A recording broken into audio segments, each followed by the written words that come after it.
tentang Bali, kenapa aku tahu tentang Jakarta, kenapa aku tahu tentang kayak Bandung, Lembang, Surabaya, karena aku sudah pernah ke sana, kayak Jogja.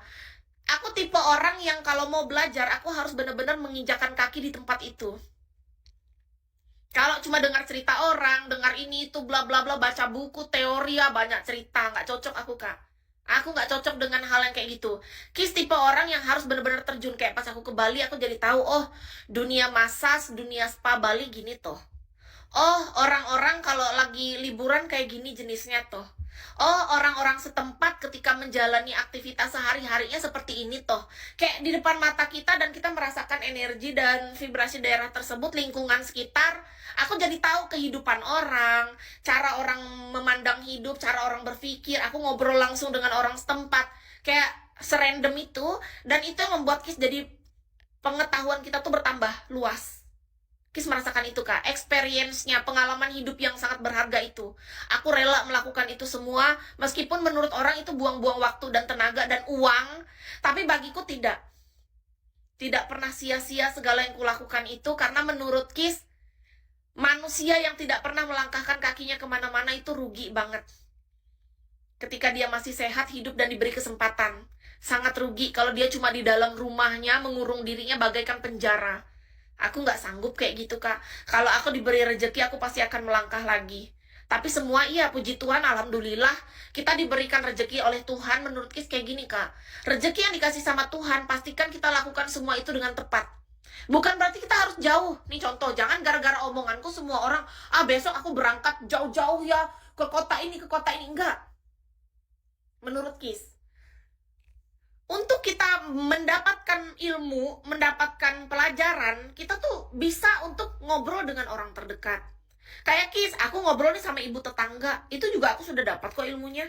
Tapi kalau kita diberikan kesempatan lebih, rezeki lebih, tenaga, energi yang lebih, pastikan kita jangan mau dekat, melangkahlah lebih jauh. Karena memang beda. Seseorang yang melangkah dekat dengan orang yang melangkah lebih jauh, itu beda kak. Aku sudah merasakan sendiri. Ketika aku ngobrol dengan ibu tetangga, deket kan, itu aja kita udah dapat nih ilmunya. Kita ngobrol dengan agak lebih jauh lagi, orang luar kota.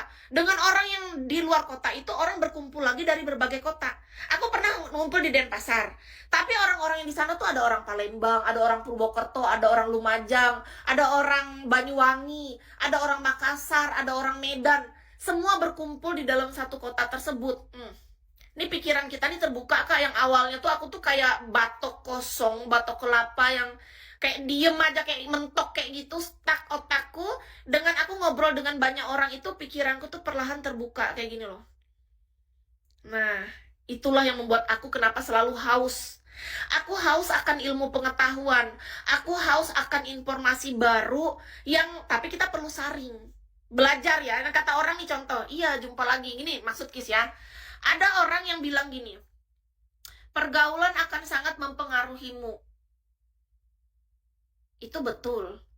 Untuk orang yang memang menjadi spon, yang selalu menghisap semuanya tanpa ada filter. Tapi kalau kita tahu filter, Kak, ya pergaulan mana yang kita pilih? Kan nggak ada manusia yang sempurna. Kita berteman sama teman nih, aku juga nggak sempurna, aku ada sisi baik buruknya.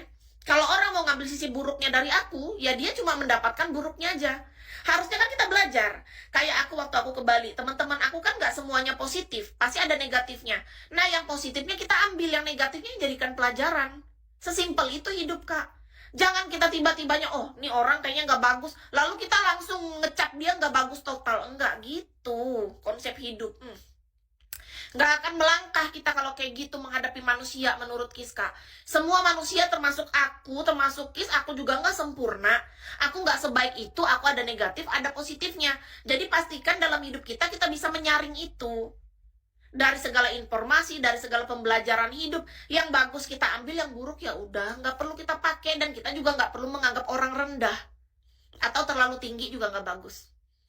Cuman gara-gara misalnya dia punya jabatan, ketenaran, punya banyak uang, lalu kita merasa dia lebih tinggi. Enggak, biasa aja. Lalu kalau kita melihat dia orangnya lebih susah, lebih gimana, atau dia misalnya dari keluarga yang terbelakang, atau dari keluarga yang nggak mampu, atau dia bukan lulusan sarjana, terus menurut kita dia rendah. Enggak, aku nggak pernah memandang gitu, biasa aja.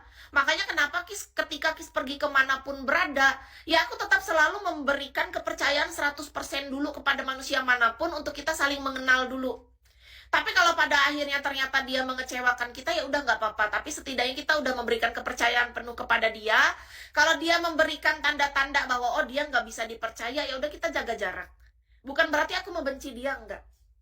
Ki selalu kayak gitu, Kak. Aku jaga jarak dari orang bukan karena aku benci. Aku cuma sedang melindungi diri. Aku cuma menjaga energiku.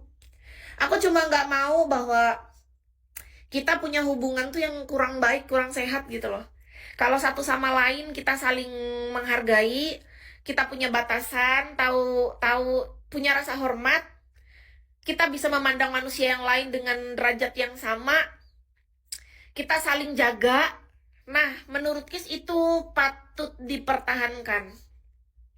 Manusia yang punya kesadaran bahwa kita sama-sama manusia yang gak sempurna, kita sama-sama mau belajar jadi lebih baik, kita saling jaga loh satu sama lain.